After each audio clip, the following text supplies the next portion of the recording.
Datang Roh Kudus, kau ku rindu. Dengan minyak yang baru urapiku, mengalir penuhiku, mengalir pulihkanku. Kuasamu bebaskan hidupku. Sekali lagi. Datang Roh Kudus, kau ku rindu.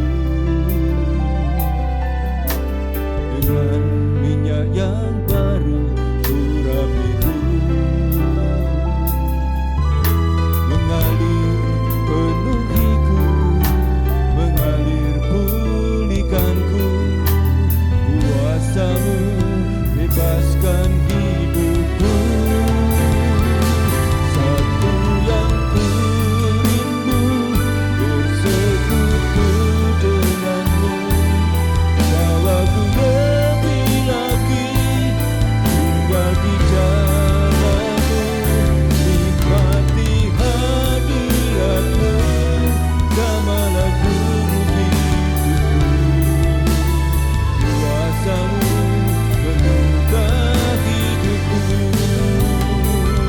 Satu yang ku rindu, bersekutu denganmu. Bawaku lebih lagi, tinggal di jalanmu. Nikmati hadiratmu, damailah seluruh hidupku. Kuasamu mengubah hidupku. Lebih lagi, satu yang ku rindu, bersekutu denganmu. Bawaku lebih lagi, tinggal di jalanmu. Nikmati hadiratmu, damailah seluruh hidupku. Kuasamu mengubah hidupku. Kuasamu mengubah hidupku. Kuasamu mengubah hidupku.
Shalom, selamat pagi jemaat, selamat pagi sahabat. Anugerah Tuhan besar atas setiap kita. Dan pagi ini kami boleh bangun, kita boleh bangun dalam keadaan sehat luar biasa. Sebelum memulai hari ini, mari kita akan datang kepada Tuhan. Kita cari Dia, kita sembah Dia dan tinggikan Dia. Biar sepanjang hari ini Tuhan terus berperkara atas setiap hidup kita. Mari bersatu dalam doa, bersyukur Tuhan, terima kasih buat semua berkat-Mu. Kami boleh istirahat dan pagi ini bangun dalam keadaan sehat. Bersyukur Tuhan, terima kasih penyertaan-Mu atas setiap kami mulai pagi ini dan sepanjang hari ini. Kami serahkan hidup kami hanya di dalam kasih kemurahan-Mu Tuhan. Beracara dalam hidup kami Tuhan. Terima kasih Bapak. Berkati juga jemaat yang boleh ada bersama kami dalam program Selamat Pagi Sahabat pagi ini. Terpujilah Engkau dalam nama Tuhan Yesus. Amin. Haleluya, mari puji Dia, sembah Dia. Ku ada sebagai mana ku ada, berdiri menghadap tatamu Bapa. Semua karena anugerah-Mu yang telah selamatkanku. Ku hidup dalam segala kelimpahan, ku layak untuk melayani Tuhan. Semua karena anugerah-Mu tercurah bagiku. Besar anugerah-Mu, berlimpah kasih-Mu. Semakin hari semakin bertambah besar anugerah-Mu,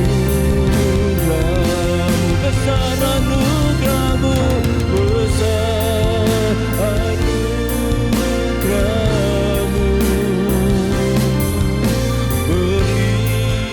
berlimpah kasih-Mu. Semakin hari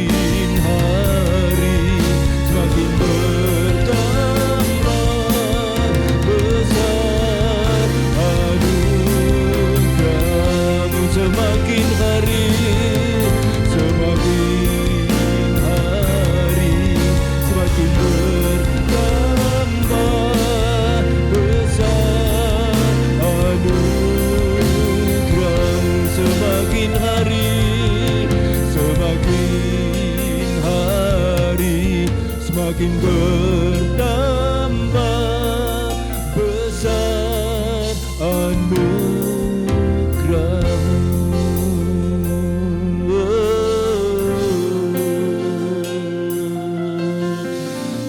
Haleluya.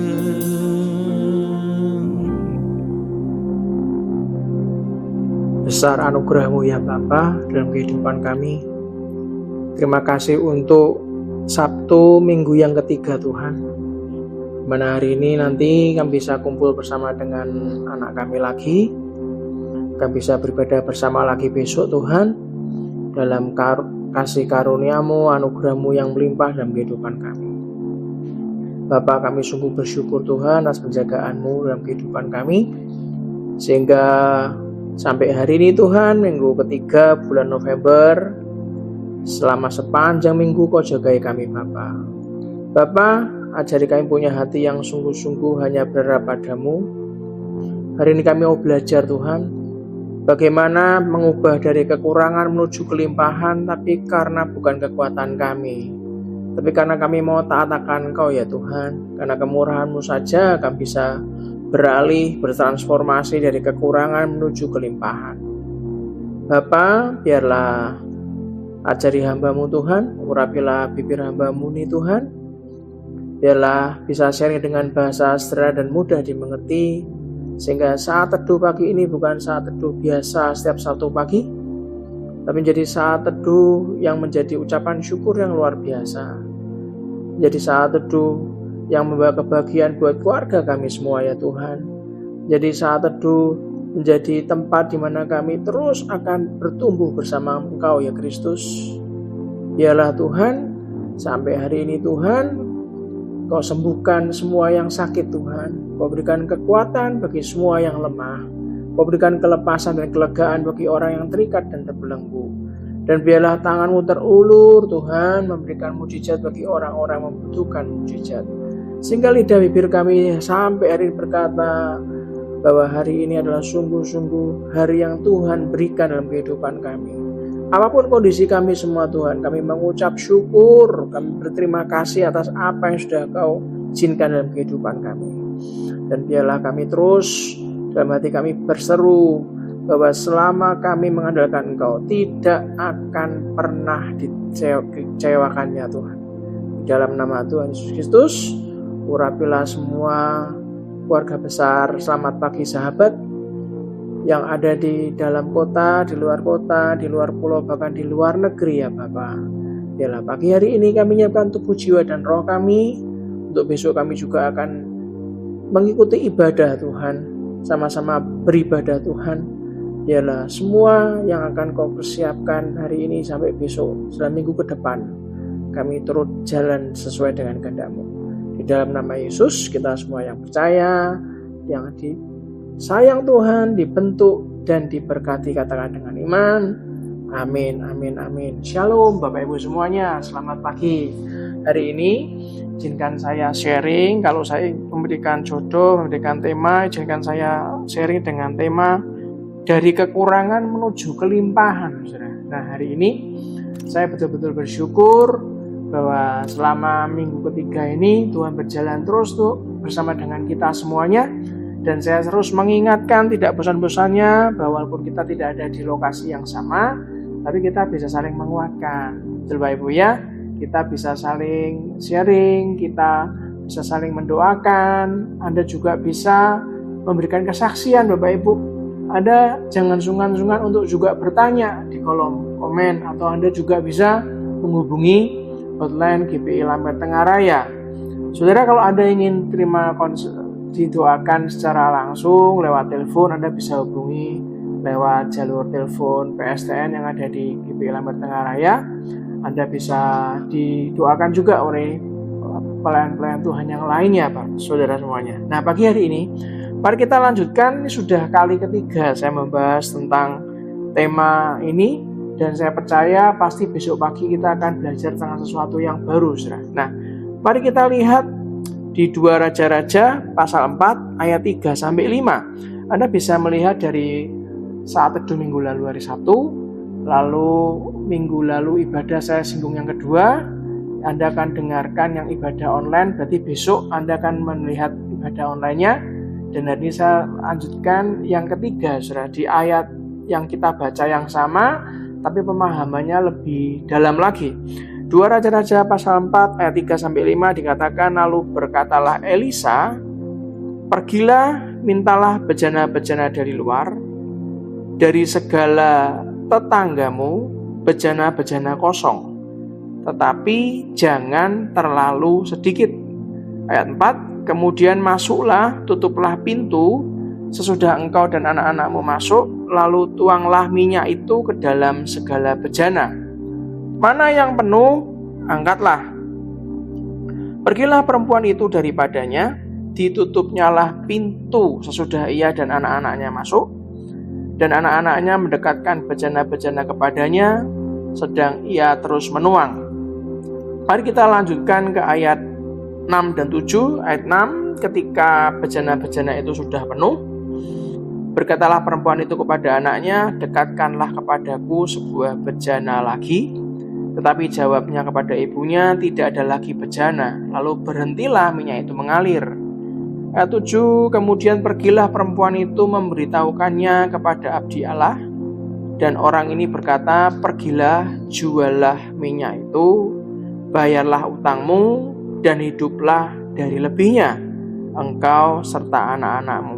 Saudara, kisah minyak janda seorang nabi mengandung prinsip firman Tuhan yang bisa kita gunakan untuk menjadi kunci hidup Anda dan saya dalam menerima mujizat, menerima berkat Tuhan, saudara. Janda ini berada dalam situasi yang sangat sulit, yang tidak bisa diselesaikannya karena dia habis ditinggal suaminya meninggal, seorang nabi, sebab dia tidak punya kemampuan juga yang kedua untuk melunasi hutangnya, sehingga penagih hutang itu datang untuk ngambil anak-anaknya, bukan mau datang tapi sudah datang, saudara, untuk mengambil kedua anaknya menjadi budaknya. Nah, masalah hutang ini yang membuat dirinya itu takut dan trauma. Bayangkan kalau orang itu dalam keadaan berhutang dan dia nggak punya kemampuan. Anda bisa bayangkan kalau Anda ke mall ketemu sama orang yang Anda hutang sama dia dan dia itu terus desak lewat WA, telepon, dan segala macam. Anda pasti akan takut, Anda akan trauma kan. Anda akan merasa Anda dipaksa, dihina, mau nggak mau sekarang harus bayar. Dan itu yang dialami, saudara. Takut dan trauma, saudara. Karena ada beberapa orang kan kalau nagih itu kan bukan dengan cara yang manusiawi juga gitu ya. Nah, saya bisa bayangkan kalau janda ini takut dan trauma. Karena dia akan kehilangan kedua anaknya. Setelah dia ditinggal suaminya, sampai itu pun yang kedua dia nggak bisa ngelunasi utangnya. Nah, ada beberapa poin yang saya mau sharing Bapak Ibu. Yang pertama, kalau kita takut dan trauma, yang pertama yang paling penting adalah hadapilah rasa takut karena penolakan. Karena Anda ini kan pasti tidak akan diterima. Kepribadian kita, kehadiran kita tuh nggak akan diterima. Pasti akan dicibir, dibenci, ditolak. Yang penting bayar, setelah bayar lunas pun nyalah engkau dari hadapanku. Akan ada penghinaan. Anda kan ditolak pasti sama orang yang pernah Anda hutang gitu kan. Nah, Nabi Elisa tuh ngerti banget bahwa Tuhan tuh akan bekerja, melakukan mujizatnya hanya apabila Anda dan saya punya iman yang hidup di hati kita, saudara. Tuhan tuh akan melakukan mujizatnya, akan bekerja melakukan mujizatnya hanya apabila si janda ini punya iman yang hidup di hatinya, bukan di saat hatinya penuh dengan rasa takut dan trauma. Kalau penuh dengan rasa takut dan trauma, nggak bisa kerja, saudara. Karena Anda bahkan mikir Tuhan, Anda mikirin diri Anda selamat terus. Anda takut, Anda bahkan mikir Tuhan aja enggak. Anda ketakutan dengan pihak yang ketiga, pihak luar, karena anak-anaknya ini sudah mau diambil. Maka Tuhan tuh, Anda harus paham Tuhan bekerja, melakukan mujizat, memberkati Anda dan saya. Itu bukan karena melihat kekurangan kita, bukan. Bukan karena melihat kesedihan kita, bukan karena melihat pergumulan hidup kita. Tapi Tuhan tuh bekerja, walaupun Anda tuh pergumulannya banyak banget. Anda tuh sedihnya setengah mati, kekurangannya tuh banget, saudara. Tuhan tuh bekerja ketika Dia melihat kita punya iman yang hidup dalam hati Anda dan saya. Amin. Mari kita lihat Ibrani 11 ayat 6 ngomong apa. Ibrani 11 ayat 6 ngomong gini. Tetapi tanpa iman tidak mungkin orang berkenan kepada Allah. Karena kalau Anda tidak punya iman, Anda seakan-akan merasa Tuhan nggak mampu menyelamatkan kita, loh, saudara. Kalau Anda nggak punya iman kepada Tuhan, Anda menghina Tuhan, loh, saudara. Anda merasa paling susah di seluruh dunia. Bahkan mungkin Anda merasa paling susah di seluruh jagat raya mungkin. Kenapa Ibrani 11 ayat 6 dikatakan tetapi tanpa iman tidak mungkin orang berkenan kepada Allah. Sebab siapa yang berpaling kepada Allah, berpaling karena sedih, karena merasa paling kurang, mengalami pergumulan hidup paling berat. Anda berpaling kepada Allah, ia harus percaya bahwa Allah ada dan bahwa Allah memberi upah kepada orang yang sungguh-sungguh mencari Dia. Yang Yesus katakan, yes. Ayo ketik di live chat pagi hari ini, di hari Sabtu yang indah ini, ketik sama-sama di live chat. Allah memberi upah kepada orang yang sungguh-sungguh mencari Dia. Yang Yesus katakan, yes. Amin. Oleh karena itu Nabi Elisa berusaha untuk memulihkan dulu rasa takut dan trauma janda ini, supaya timbul iman dalam hatinya. Nabi Elisa pertama memberi perintah, pergilah, mintalah bejana-bejana dari luar, daripada segala tetanggamu, bejana-bejana kosong, tetapi jangan terlalu sedikit. Bahasa lainnya gini, wis talah nggak usah stres-stres, ini tak kasih solusi, pergi. Itu pergilah itu perintah, saudara. Itu artinya daripada lu nangisi kelamaan, tak kasih perintah, tak kasih solusi. Perintah ini bertujuan menghadapi rasa takut. Rasa takut itu dihadapi dengan solusi, saudara. Bukan dihadapi dengan masuk kamar nangis-nangis terus, gak selesainya, saudara. Rasa takut dan trauma karena penolakan ini dihadapi. Orang yang dililit oleh hutang cenderung hidupnya dikuasai oleh rasa malu, rasa takut, penolakan dari orang lain. Ketika janda seorang nabi ini mentaati nasihat Nabi Elisa, dia pergi ke para tetangganya, mengetok pintu rumah. Mereka memberikan semua bejana-bejana yang kosong itu dengan senang hati dan murah hati. Anda dengarkan, karena kata-kata meminta ini saya sudah bahas di ibadah minggu lalu. Maka nanti Anda dengarkan besok YouTube GPI Lamber Tengah Raya. Anda dengarkan di ibadah online yang rekaman minggu lalu. Anda dengarkan supaya saya tidak mengulang lagi, saudara. Itulah kenapa ada dua hal yang saya bahas kemarin. Kata meminta itu artinya apa, saya sudah bahas. Dan kalau Anda ingin tahu singkatnya, saya akan singgung sedikit, saudara. Sesuatu yang tidak terduga itu akan mengejutkan, di mana apa yang kita takuti itu nggak pernah terjadi, ya. Orang kalau sudah dalam keadaan kalut itu kan overthinking. Wah, kelihatannya bakal begini, tapi kan cuma kelihatannya, saudara. Overthinking, hal yang nggak pernah terjadi dan belum terjadi itu jadi berkecamuk jadi satu. Itulah kenapa pada saat mintalah, itu minggu lalu saya cerita bahwa ada dua arti. Yang pertama yaitu hubungan kepada vertikal pada Tuhan, ya minta bejana kosong.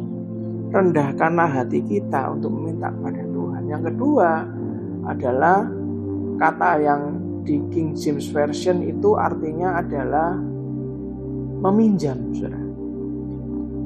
Kadang-kadang untuk minta sesuatu sama Tuhan nggak kepikiran karena kalut. Yang kedua, meminjam sesuatu pada orang lain nggak berani karena sudah merasa tertolak, saudara. Dan ajaibnya pada saat si janda ini melangkah untuk meminjam bejana, karena bahasa aslinya Anda bisa dengarkan di YouTube GPI Lamber Tengah Raya besok. Saat mereka mengetok untuk meminjam, mujizat itu terjadi. Para tetangga itu dengan murah hati sudah minjami bejana-bejana kosong. Di situ Tuhan ngajarkan hendak menanamkan benih kemurahan hati kepada janda seorang nabi. Tetangga-tetangga ini dengan murah hati, ya pinjam mau nggak apa-apa, gitu. Pengalaman iman si janda ini yang mulai ngetok dan dia mau minjam bejana. Ada pendeta yang ngomong meminta bejana, tapi akhirnya kan dikasih, saudara. Akhirnya dia mulai berbesar hati, kok ada orang mau nolong ya, memberikan bejananya. Mulailah dia tumbuh iman, saudara. Orang kalau kena masalah, kalau Tuhan suruh melangkah aja. Rasa penolakan dari orang lain, rasa nggak punya harga diri, rasa tertolak, rasa minder. Begitu Anda melangkah, tiba-tiba langkah pertama Anda berhasil, Anda akan punya iman. Oh, Tuhan bantu ya. Ini pengalaman yang dialami oleh si janda ini, oleh bangsanya sendiri di tanah Mesir. Kalau Anda lihat, nggak cuma janda, bangsanya sendiri di tanah Mesir juga ngalami. Setelah bangsa Israel merayakan Paskah, saudara, Musa memberi perintah kepada orang Israel untuk meminta emas dan perak dan kain-kain kepunyaan para tetangga mereka orang Mesir, saudara. Mari kita lihat di case yang sama, saudara. Keluaran 3 ayat 22 dikatakan, tetapi tiap-tiap perempuan harus meminta dari tetangganya dan dari perempuan yang tinggal di rumahnya barang-barang perak dan emas dan kain-kain yang akan kamu kenakan kepada anak-anakmu lelaki dan perempuan. Demikianlah kamu akan merampasi orang Mesir itu. Saudara, di King James Version itu bukan meminta tapi borrow, meminjam. Saya sudah serangkan kemarin karena kata meminta ini ada bahasa aslinya yaitu sa'al, artinya bisa dua arti. Yang pertama meminta, yang kedua adalah meminjam. Tergantung konteks. Nah, dalam konteks ini Tuhan yang membuat orang Mesir bermurah hati. Dia meminjam, seperti kata King James.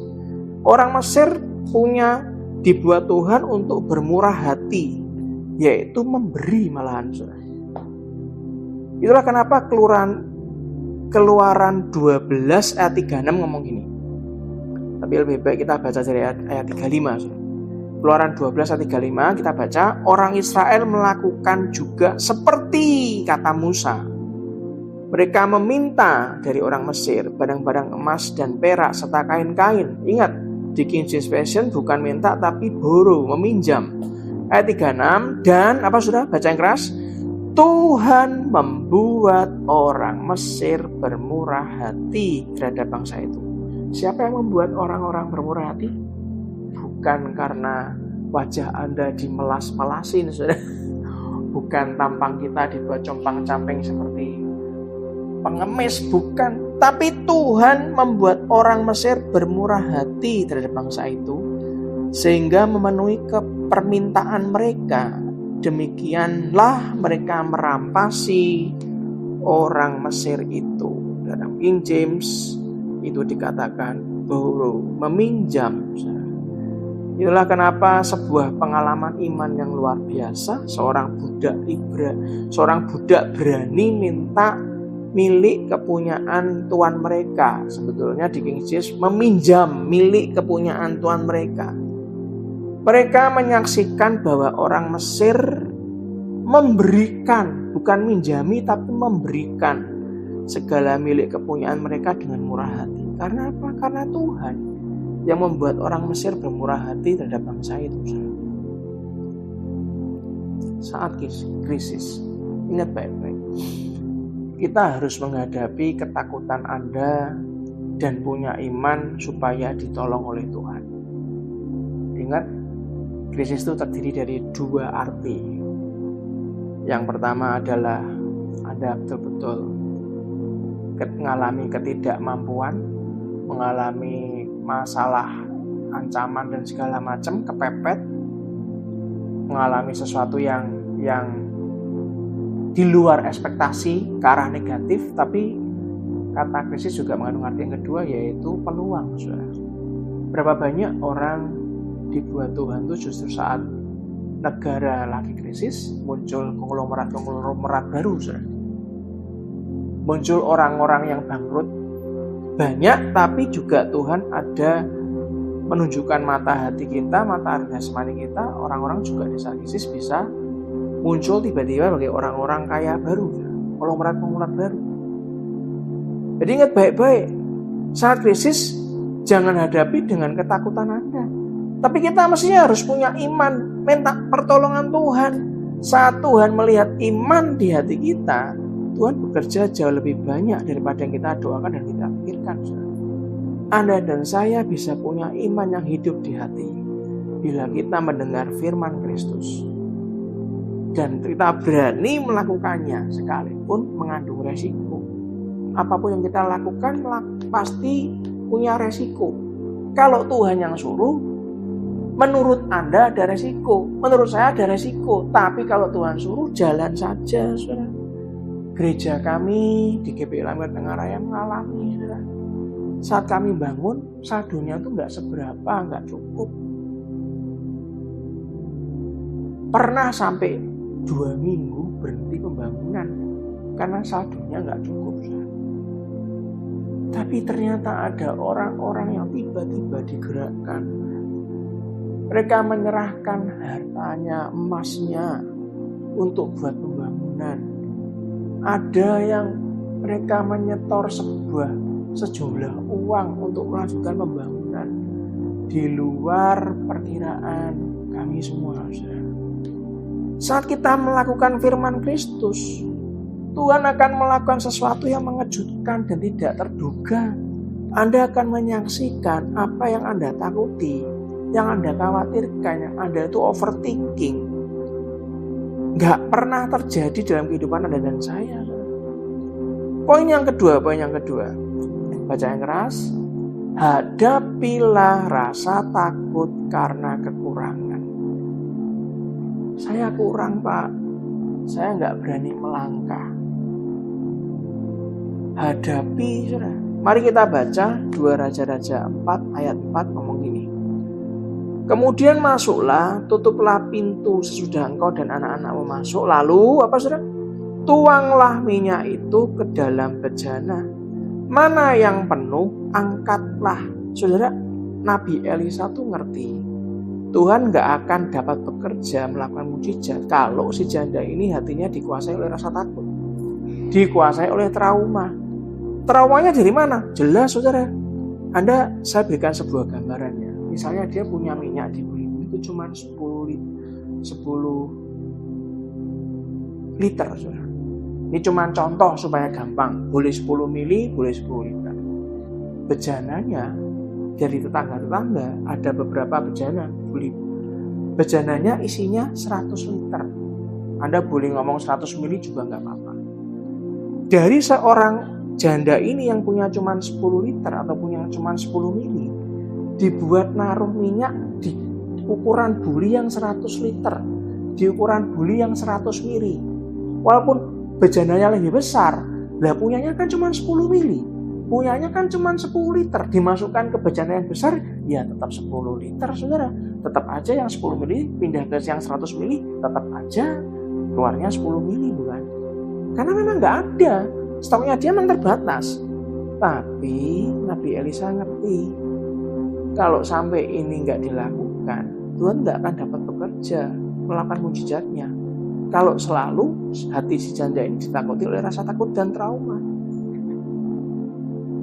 Tuhan bekerja melakukan mujizat, memberkati Anda dan saya bukan karena dia melihat kekurangan kita. Punyanya ya cuma segitu.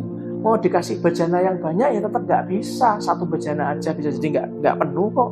Karena punyanya cuma segitu.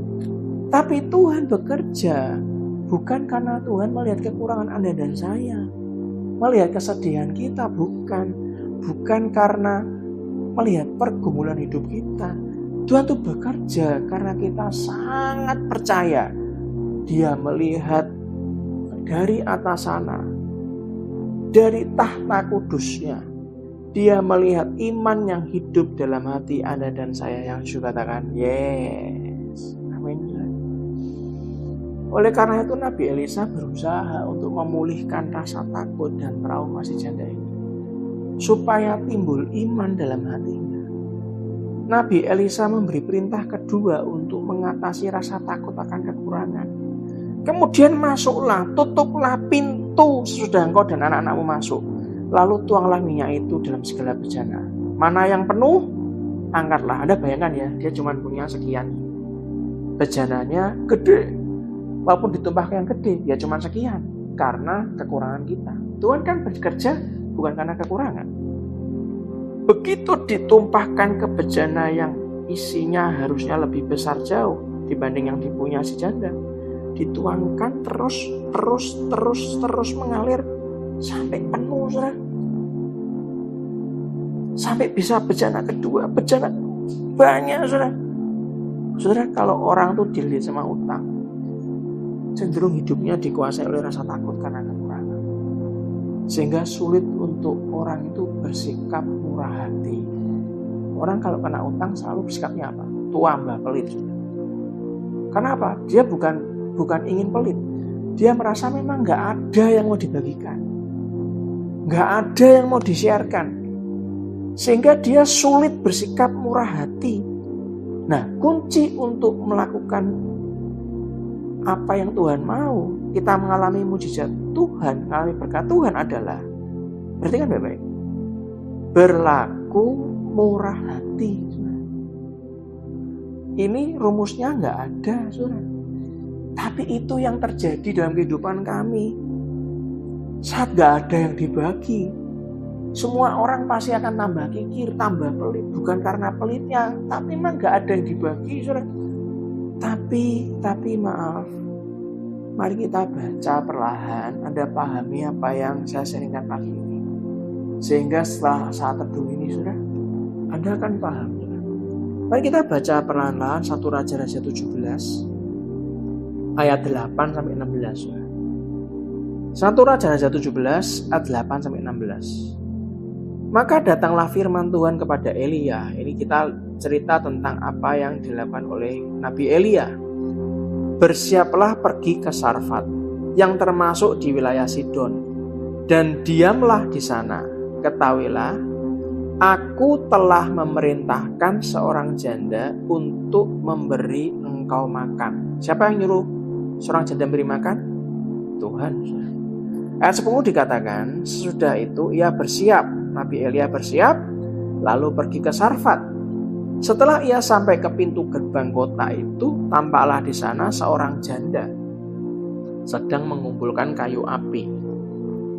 Ia berseru kepada perempuan itu, katanya, cobalah ambil bagiku sedikit air dalam kendi, supaya aku minum. Ketika perempuan itu pergi mengambilnya, ia berseru lagi, cobalah ambil juga bagiku sepotong roti. Perhatikan baik-baik cara jawabnya. Ayat 12, perempuan itu menjawab, demi Tuhan Allahmu yang hidup, sesungguhnya tidak ada roti padaku sedikit pun. Memang gak ada, sedikit pun gak ada, kecuali segenggam tepung dalam tempayan. Cuma segenggam loh saudara. Dan sedikit minyak dalam buli-buli. Dan sekarang aku mengumpulkan 2-3 potong kayu api. Kemudian aku mau pulang dan mengolahnya bagiku dan bagi anakku. Dan setelah kami memakannya, maka kami akan mati.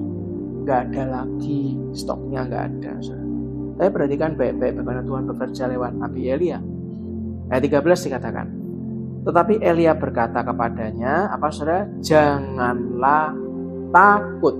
Semua orang yang sudah menipis persediaannya, menipis segalanya, harga dirinya tipis, kemampuan survivalnya sudah tipis, yang sudah merasa dirinya the end. Kalau film selesai kan the end, gak ada to be continued, the end, bablas, bangkrut, hancur, keluarga hancur, gak ada pengharapan, ekonomi hancur, dipecat, di PHK, usaha bangkrut. Selalu jawabannya takut.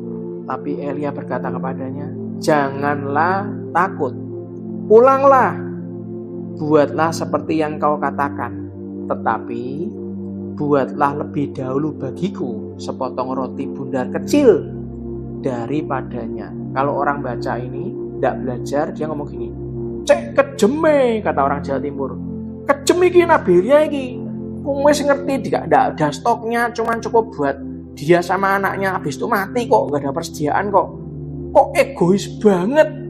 Ini egois, berarti Tuhan yang ngajari Elia tuh Tuhan yang egois. Loh, salah saudara. Kita harus mengerti bagaimana Tuhan bekerja. Perhatikan baik-baik. Ayat 13 saya ulangi lagi. Tetapi Elia berkata kepadanya, janganlah takut, pulanglah, buatlah seperti yang kau katakan, tetapi buatlah lebih dahulu bagiku sepotong roti bundar kecil daripadanya, dan bawalah kepadaku, kemudian barulah kau buat bagimu dan bagi anakmu. Ayat 14, sebab beginilah firman Tuhan Allah Israel. Nah, kalau Tuhan yang nyuruh ya ada rema yang masuk saat kita baca Alkitab. Kalau Anda disuruh nggak yakin apa benar Tuhan suruh ya, minta peneguhan saudara. Anda baca firman, Anda terus baca sampai ada peneguhan tuh hidup. Dikatakan ayat 14, sebab beginilah firman Tuhan Allah Israel, tepung dalam tempayan itu apa saudara? Tidak akan habis, minyak dalam buli-buli itu pun tidak akan berkurang sampai pada waktu Tuhan memberi hujan ke atas muka bumi. Ayat 15, lalu pergilah perempuan itu, di dalam hatinya pasti gini, siap, kalau engkau yang suruh Tuhan, aku siap. Nabi Elia itu pasti gitu saudara. Ayat 15, lalu pergilah perempuan itu dan berbuat seperti yang dikatakan Elia. Maka perempuan itu dan dia serta anak perempuan itu mendapat makan beberapa waktu lamanya. Berawal dari kekurangan. dia dibawa untuk menghadapi kekurangannya, menghadapi traumanya, menghadapi ketakutannya, dibuat menjadi bermurah hati. Dari kekurangan beralih kepada kelimpahan. Beralih kepada kelimpahan. Ayat 16, tepung dalam tempayan itu tidak habis dan minyak dalam buli-buli itu tidak berkurang, seperti firman Tuhan yang diucapkannya dengan perantaraan Elia. Anda kehilangan milik Anda satu-satunya. Anda kehilangan milik Anda yang paling berharga saat Anda menuangkan minyak Anda yang sedikit itu. Ya, secara alami pasti takut mau cuman ini. Tapi disitulah ujian iman, disitulah sekaligus ujian kasih kita kepada Tuhan. Nabi Elisa memberikan terapi yang pertama, menghadapi rasa takut karena penolakan. Di sana perempuan janda itu belajar tentang kemurahan hati para tetangganya. Nabi Elia juga sama, saudara, memberikan terapi untuk mau bermurah hati. Maka dari kekurangan menuju kelimpahan. Itulah kenapa perempuan janda yang mendapatkan kemurahan hati dari para tetangga menjadi modal baginya untuk berani melangkah berlaku murah hati. Sama dengan peristiwa Nabi Elia, dia mau membuatkan Nabi Elia makan. Berani melangkah berlaku murah hati, yang digambarkan dalam tindakan iman menuangkan minyak yang sedikit ke dalam bejana-bejana kosong dalam peristiwa Nabi Elisa. Anda kehilangan milik Anda satu-satunya paling berharga saat Anda menuangkan minyak yang sedikit itu secara alamiah. Perhatikan baik-baik. Disitulah ujian iman, sekaligus ujian kasih kita kepada Tuhan. Sekarang pertanyaannya saya gali lebih dalam bagian. Anda bisa jawab jujur. Apakah kita mengasihi Tuhan kita? Apakah kita mengenal Tuhan kita? Kalau Anda mengenal Tuhan kita, Anda akan berani bertindak sesuai dengan perintah firman-Nya. Yang Yesus katakan, yes. Daniel 11 ayat 32 ngomong apa? Dan orang-orang yang berlaku fasik terhadap perjanjian akan dibujuknya sampai murtad dengan kata-kata licin. Tetapi umat yang mengenal Allahnya, perhatikan baik-baik, kenali Allahmu. Tetapi umat yang mengenal Allahnya akan tetap kuat dan akan bertindak. Apa yang terjadi ketika si janda itu menuangkan minyak yang sedikit itu? Ia menyaksikan mujizat dan kemuliaan Tuhan dinyatakan. Minyak yang sedikit itu bisa mengisi semua bejana kosong yang dikumpulkannya. Di mana ada bejana kosong, kesanalah minyak itu mengalir. Yang ketiga, yang terakhir, setelah Anda diberikan kelimpahan dari kekurangan menjadi kelimpahan, yang ketiga, yang terakhir, di Sabtu minggu ketiga ini, saudara, baca yang keras, kita harus melunasi hutang kita, saudara. Anda harus lunasi hutangmu. 2 Raja-Raja 4 ayat 7 ngomong gini, saudara. Kemudian pergilah perempuan itu memberitahukannya kepada abdi Allah, dan orang ini berkata, pergilah, jualah minyak itu, bayarlah hutangmu, dan hiduplah dari lebihnya engkau serta anak-anakmu. Anda harus melunasi hutang Anda. Mazmur 37 ayat terakhir, Mazmur 37 ayat 21, lalu kita lompat ayat 25 dan 26, dikatakan, orang fasik meminjam dan tidak membayar kembali. Masalahnya kita bukan orang fasik, kan, saudara. Kalau meminjam, ya dikembalikan. Kalau memang Anda diberi, terima kasih. Ya kan? Dikatakan, tetapi orang benar adalah pengasih dan pemurah. Ayat 25, dahulu aku muda, sekarang telah menjadi tua. Berarti kan, tetapi tidak pernah kulihat orang benar ditinggalkan, atau anak cucunya meminta-minta roti. Tiap hari ia menaruh belas kasihan dan memberi pinjaman, dan anak cucunya, apa saudara? Menjadi berkat. Pagi hari ini saya berdoa, saya sungguh berdoa, saudara, seperti tanah liat di tangan tukang periuk. Demikianlah kita di tangan Tuhan. Kalau Anda mendapatkan rema pagi hari ini, jadilah hati yang mudah dibentuk. Jadilah hati yang terus mengucap syukur dan paham bahwa dia dicintai oleh Tuhannya. Kenalah Tuhan kita, saudara. Seperti tanah liat di tangan tukang periuk, demikianlah kita di tangan Tuhan. Kita memang mungkin harus melewati proses yang tidak mudah, karena semakin iman itu dibentuk, iman itu di-upgrade sama Tuhan, prosesnya nggak mudah, tapi selalu membuat kita menjadi lebih baik, saudara. Saudara, Anda masih ingat peristiwa Ayub? Ayub kehilangan segalanya. Perhatikan omongan saya. Anda boleh cek di Alkitab. Ayub kehilangan segalanya. Segalanya artinya semuanya, saudara. Tetapi dia tetap menyembah Tuhan. Karena Ayub mengenal Tuhannya. Saat istrinya menyuruh untuk mengutuk Tuhannya, dia ngomong apa? Apakah kau hanya mau yang baik dan tidak mau yang tidak baik?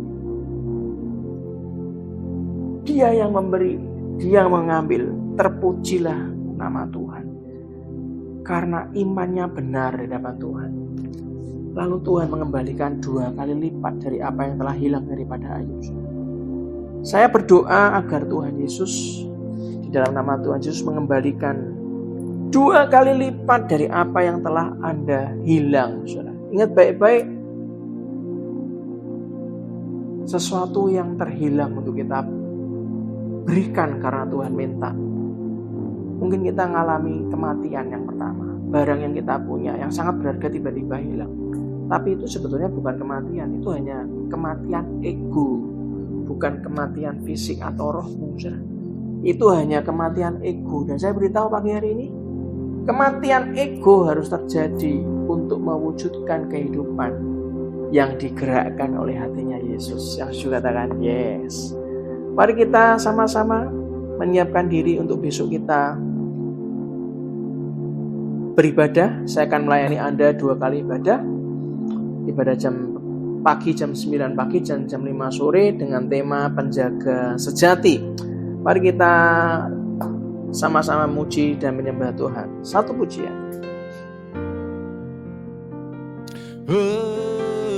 Naikkan syukur kita di hadapan Tuhan. Ku bersyukur Tuhan. Ku bersyukur padamu Tuhan atas kasih-Mu dan bermazmur bagi nama-Mu yang kudus.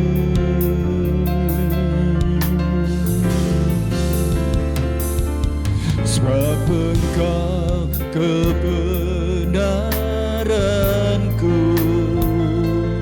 padamu ku percaya. Betapa besarnya Tuhanku, ku rindu menyatakan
mengatasi bumi.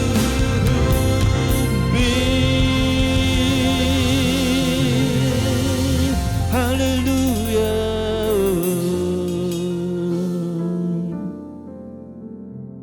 Mari kita berdoa. Saatnya saya berdoa buat Anda semua. Tuhan, terima kasih untuk pagi hari ini. Kau ajari kami, Kau ubah hati kami untuk lebih percaya kepadamu. Karena Engkaulah Bapa yang kekal. Engkaulah Raja Damai. Engkaulah El Shaddai buat hidup kami. Jehovah Jireh dalam kehidupan kami. Kau yang menyediakan semuanya Tuhan. Kau yang maha kuasa.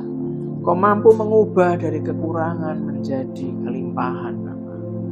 Pagi hari ini hamba berdoa Tuhan, buat semua umat-Mu Tuhan, jemaat selamat pagi, sahabat Tuhan. Kami tahu Kau ajari kami untuk menghadapi ketakutan kami, menghadapi takut dan trauma kami. Kau ubahkan hati kami untuk bermurah hati di saat kami tidak mampu, saat kami tidak punya, saat kami kekurangan. Kau ubah hati kami menjadi bermurah hati karena Kau ingin kami punya iman di dalam Kristus.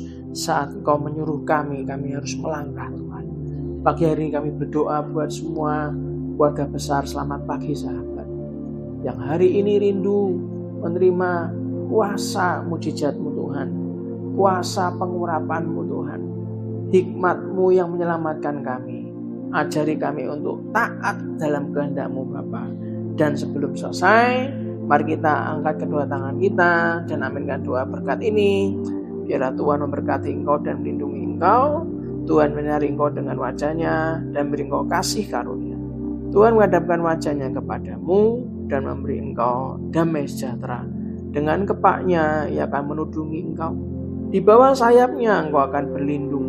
Kesetiaannya ialah perisai dan pagar tembok. Engkau tidak usah takut terhadap kedahsyatan malam, terhadap panah yang terbang di waktu siang, terhadap penyakit sampar yang berjalan dalam gelap, terhadap penyakit menular yang mengamuk di waktu petang. Walau 1000 orang rebah di sisimu dan 10.000 di sebelah kanan, tetapi itu tidak akan menimpamu di dalam nama Tuhan Yesus Kristus. Diberkatilah rumah tanggamu, diberkatilah keluargamu, diberkatilah kesehatanmu. Diberkatilah usahamu, diberkatilah pekerjaanmu, diberkatilah studimu, diberkati dan dijawab segala pergumulanmu, diberkatilah setiap langkahmu. Semua kita yang masuk dan keluar, pergi dan pulang mendapatkan perlindungan dari Allah yang Maha Tinggi. Biarlah kebenaran jadi barisan depan kita dan kemuliaan Allah menjadi barisan belakang kita. Biarlah berkat dari Allah Bapa, Putra dan Roh Kudus menyertai kita semuanya dari hari ini sampai Maranatha. Dan kita semua yang dicintai Tuhan, dibentuk, diproses, dan diberkati. Katakan dengan iman. Amin, amin, amin. Haleluya. Biarlah semua yang dari Tuhan yang terjadi, biarlah semua yang kurang dari Anda dan saya diubah Tuhan menjadi kelimpahan. Dan kita semua tahu bahwa kelimpahan itu terjadi karena Tuhan, bukan karena kita. Bukan karena kecerdasan, bukan karena kecerdikan kita, tapi karena hikmat Tuhan, karena Tuhan sayang sama Anda dan saya. Salam sayang saya buat keluarga Anda semuanya. Berbahagialah semua orang yang setiap hari merenungkan firman Tuhan. Tiap pagi saya punya prinsip, no Bible, no breakfast, saudara. Gak baca Alkitab, tidak makan pagi. Kiranya itu menjadi sebuah culture buat Anda dan saya. Sebelum makan pagi, sebelum sentuh handphonemu, baca Alkitab, puji dan sembah Dia. Itulah kenapa saya menemani Anda hari Sabtu. Saya inginnya menemani dari hari Senin sampai Minggu, saudara. Tapi karena saya juga harus membagi waktu, saudara. Saya harus membagi waktu untuk pelayanan, untuk pekerjaan, untuk keluarga. Saya berusaha pasti akan menuju kepada melayani Anda saat teduh dari hari Senin sampai hari Minggu. Tapi biarlah kita mulai dulu dari apa yang ada. Saya akan menemani Anda setiap hari Sabtu. Tapi saya berharap Anda dari hari Senin sampai Minggu teruslah Anda mengandalkan Tuhan. Amin, saudara. Setiap orang yang merenungkan firman Tuhan pagi, siang, dan malam dan melakukannya, maka Anda akan disebut sebagai orang-orang berbahagia. Sampai ketemu besok 2 kali ibadah. Tuhan Yesus memberkati. dirimu mengatasi lagi kebesaran-Mu Tuhan, mengatasi bumi, tinggikan dirimu,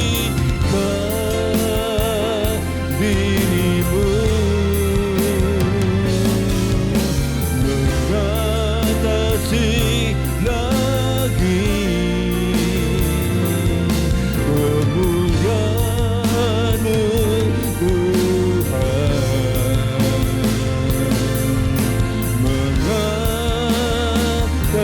mengatasi bumi, kebesaran-Mu Tuhan, kebesaran-Mu Tuhan, keagungan-Mu, keagungan-Mu Tuhan,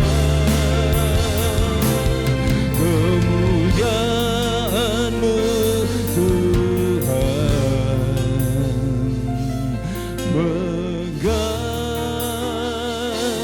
mengatasi